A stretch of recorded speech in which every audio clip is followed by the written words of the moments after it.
Kembali lagi di YouTube Yana Channel. Saat ini kita akan membahas materi jurnal umum perusahaan jasa lengkap dengan cara dilampirkan soal dan jawabannya. Nah, kita berharap kita selalu mengikuti channel-channel selanjutnya karena kita akan selalu membahas materi-materi akuntansi yang tentunya ini akan membantu kita untuk mempelajari pelajaran akuntansi. Pengertian dan fungsi jurnal. Jurnal umum adalah catatan sistematis dan kronologis dari transaksi-transaksi keuangan dengan menyebutkan rekening yang akan didebet atau dikredit, disertai jumlahnya masing-masing dan referensinya. Fungsi jurnal umum ada 5. Fungsi historis, fungsi pencatatan, fungsi instruksi, fungsi analisis, dan fungsi informatif. Selanjutnya, untuk jenis jurnal pada akuntansi, itu pada umumnya dibagi 2 jenis, yaitu jurnal umum dan jurnal khusus. Nah, saat ini kita membahas jurnal umum di pencatatan transaksi di perusahaan jasa.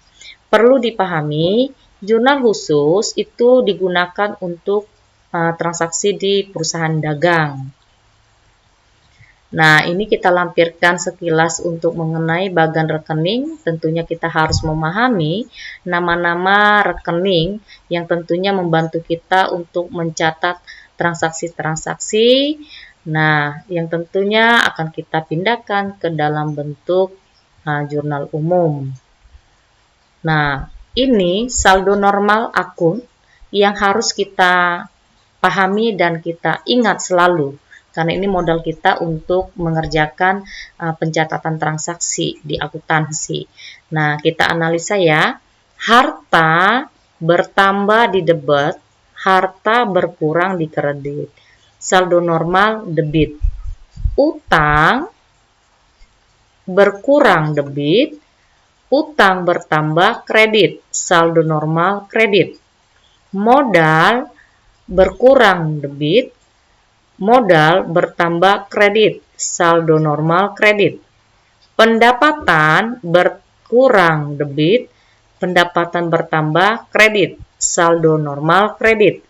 Beban bertambah debit, beban berkurang kredit, saldo normal debit. Perlu disampaikan di sini untuk menentukan saldo normal, posisinya pada saat dia bertambah. Untuk menentukan saldo normal ya, kita masuk slide berikutnya. Bentuk jurnal umum. Ini bentuk jurnal umum yang akan kita buat pencatatan transaksi di slide berikutnya. Tanggal, tentunya kita cantumkan tanggal transaksi yang terjadi. Rekening, tentunya nama-nama akun, nanti kita tulis di sini. Referensi di sini namanya kode akun. Kita tulis atau kita isi pada saat kita ingin melakukan posting. Debit dan kredit tentunya kita isi dengan nominal sesuai dengan penempatan jenis transaksi dicatat ke debit atau di kredit ya. Kita contohnya ada di sini, kita bahas, kita analisa ya satu-satu. Pada tanggal 1 Januari 2020, Tuan Baron menyetorkan uang ke PT Maju Mundur sebesar 500 juta rupiah sebagai setoran modal. Analisis transaksi, kas bertambah 500 juta, modal bertambah 500 juta. Nah, kita pindahkan ke format jurnal umum. Kas bertambah debit 500 juta rupiah, modal bertambah kredit 500 juta rupiah. Posisi modal karena kredit kita tulis agak geser ke kanan supaya di sini dapat diartikan posisi modal itu posisi di kredit.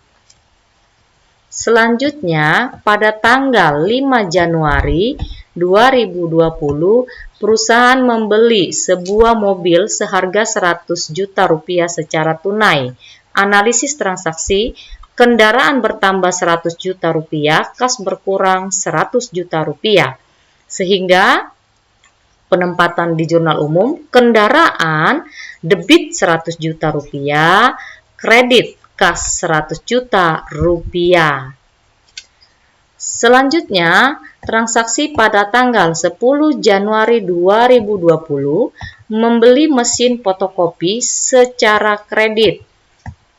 Analisis transaksi, peralatan bertambah 10 juta rupiah, hutang bertambah 10 juta rupiah.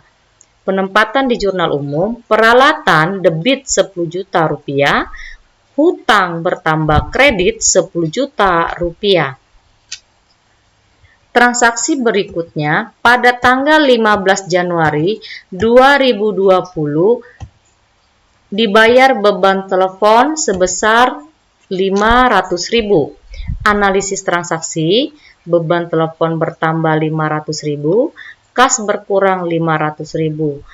Sehingga penempatan di jurnal umum, beban telepon bertambah debit 500.000, kas berkurang kredit 500.000.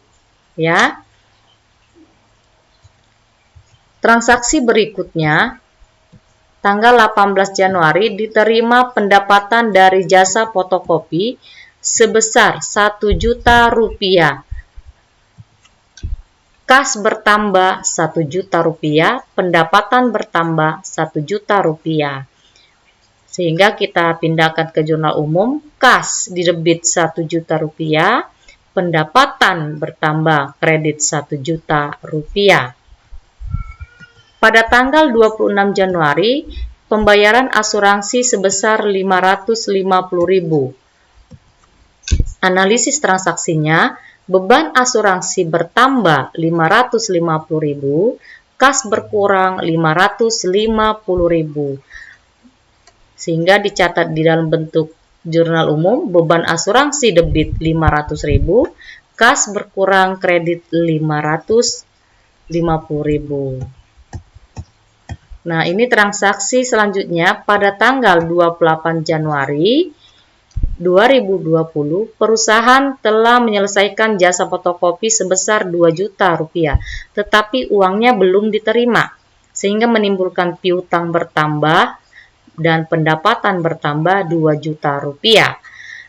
Penempatan di jurnal umum, piutang bertambah itu didebit 2 juta rupiah, pendapatan bertambah kredit 2 juta rupiah. Nah, jadi bentuk jurnal umum kita pindahkan tadi secara keseluruhan, inilah penampakannya. Sehingga PT Maju Mundur bulan Januari 2020, nah itu memiliki saldo balance-nya, posisi di debit 614.050.000 dan posisi kredit 614.050.000, sehingga posisinya balance.